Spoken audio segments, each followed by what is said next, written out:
I would like to begin this sermon today by showing you a clip from the movie Up in the Air, in which George Clooney plays a man whose job is to travel across the U.S. and to fire people. That's really what he does in this movie. He flies in, he gets to an office of some company, fires those who have to be fired, and then flies out to the next assignment. And the following clip, Clooney's character gives some sort of a motivational speech and also explain part of his philosophy of life. So let us watch.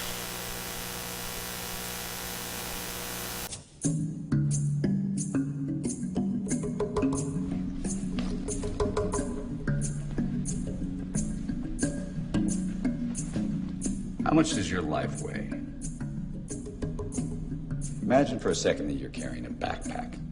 I want you to feel the straps on your shoulders. You feel them? I want you to pack it with all the stuff that you have in your life. You start with the little things, the things on shelves and in drawers, the knickknacks, collectibles. Feel the weight as that adds up. You start adding larger stuff. Clothes, tabletop appliances, lamps, linens, your TV. Backpack should be getting pretty heavy now. You go bigger. Your couch, bed, your kitchen table. You stuff it all in there. Your car, get it in there. Your home, whether it's a studio apartment or a 2-bedroom house, I want you to stuff it all into that backpack. Now try to walk. It's kind of hard, isn't it? This is what we do to ourselves on a daily basis. We weigh ourselves down until we can't even move. And make no mistake, moving is living. Now, I'm going to set that backpack on fire. What do you want to take out of it? Photos? Photos are for people who can't remember. Drink some ginkgo and let the photos burn.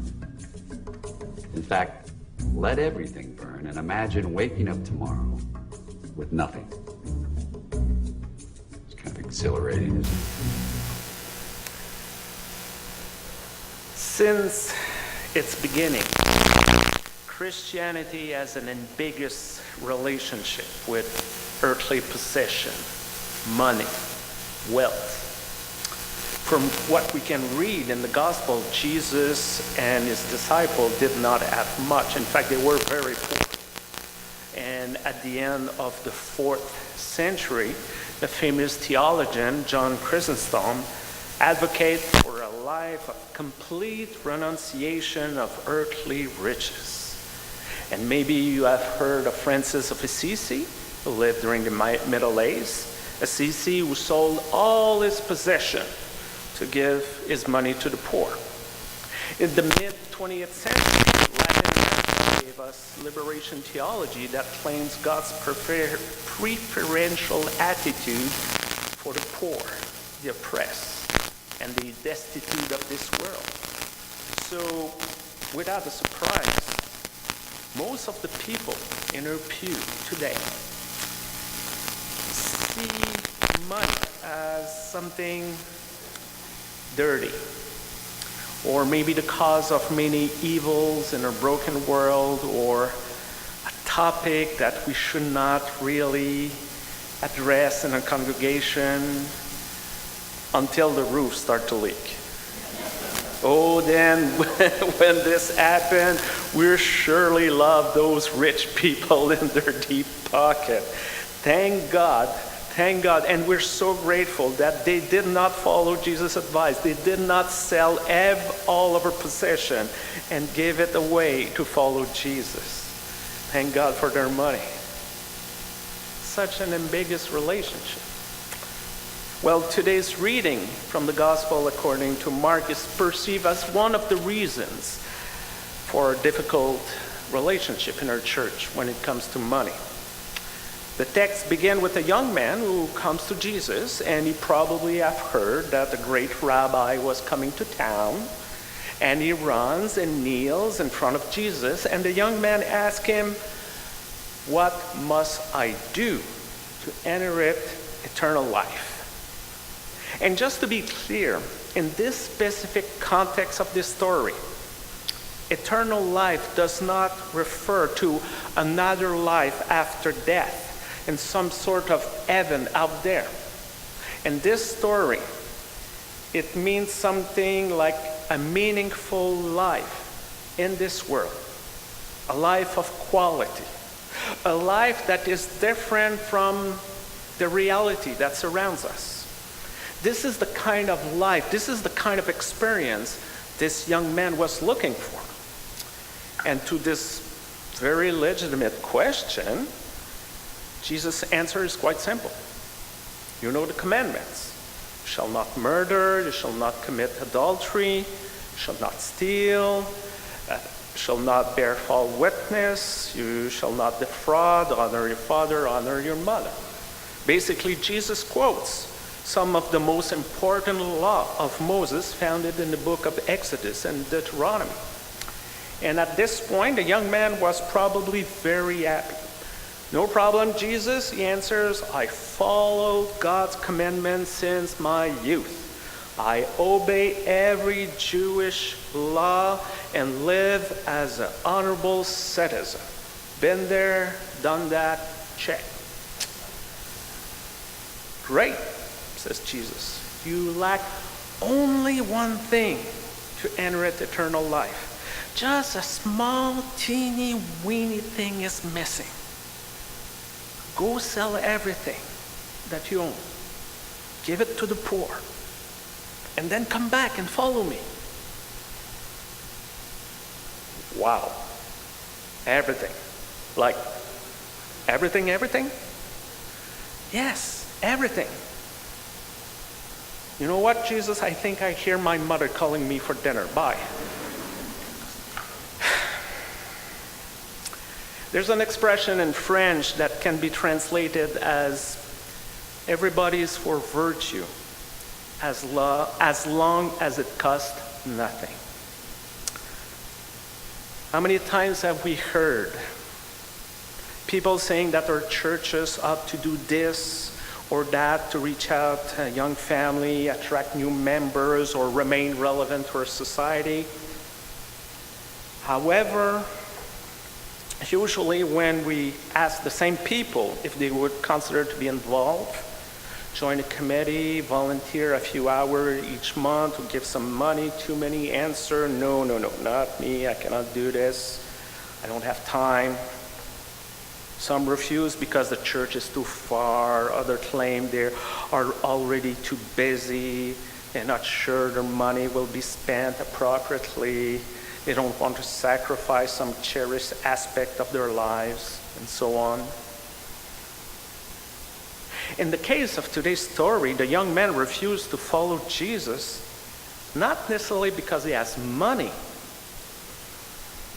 but because letting go of his wealth was a price too high in his eyes. You see, it's always easier to talk about faith and pray in our little corner than actually do something. To put money where our mouth is. To reach out to people who do not necessarily look or sound like us. Or sacrificing something we might enjoy for the good of the community or the world, the planet. It's always easier to quote God's commandment and principle than to put them in practice and live by them every day. And we're not bad, wicked, and selfish people. That's not it. It is just that too many of us are carrying so much baggage with us that often we cannot walk anymore. Like in the clip we just watched a few moments ago, we have this backpack, and too often we fill it with everything we own. And for some of us, we put even more in it. We fill it with other things like title, or those letters after our name, like PhD or something like that. We put social status in our community, white man privilege, tradition, we never done it that way in the past, and so on. Some of us convince ourselves that we have worked very hard to acquire essential of life, like food, something to drink, clothing, a roof over our head. However, when we look at it more closely, we discover we often work to acquire products and services that are not essential. And sometimes we even put them before life itself. Some of us even reach a point that we cannot move forward because of all this weight on us. We become paralyzed in a web of made-up obligations, perception, social pressure, fear of change, scarcity mindset. We might looking for a new start, a new life, and we would change, job, neighborhood, country, continent, and we will remain exactly the same person. Nothing would change. We can make all sorts of substitution all around us and still remain unable to move forward with our lives. Even when we receive the most incredible offer we can imagine, like the young man, we too often hesitate and find excuses to decline it. We are unable too often to let go what we own and what we have gained in order to acquire something that might be way much better in the long run. Too many of us are forgetting that Jesus is calling each and every one of us in the life of discipleship. It does not mean that we ought to be reckless or irresponsible. That's not it. But it implies some sort of transformation. Yes. We cannot accept to follow Jesus and to remain the same.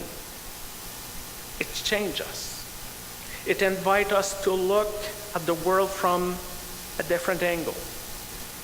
It invites us to reconsider maybe our decision, our lifestyle, our values, to sort what is really essential from what is not. It calls us to put in practice every day what we claim on Sunday morning and discover all the things we can accomplish in this world, alone or in community. In just 2 weeks, our stewardship campaign here at Emmanuel will begin. And many individuals will come from this community, will come forward and talk about giving money, about time, about talents. And there will be invitation to be involved in the life of this congregation one way or another. And each and every one of us, we have to decide what will be our personal answer. Will it be, I don't want to do this because the price asked would be too high for me?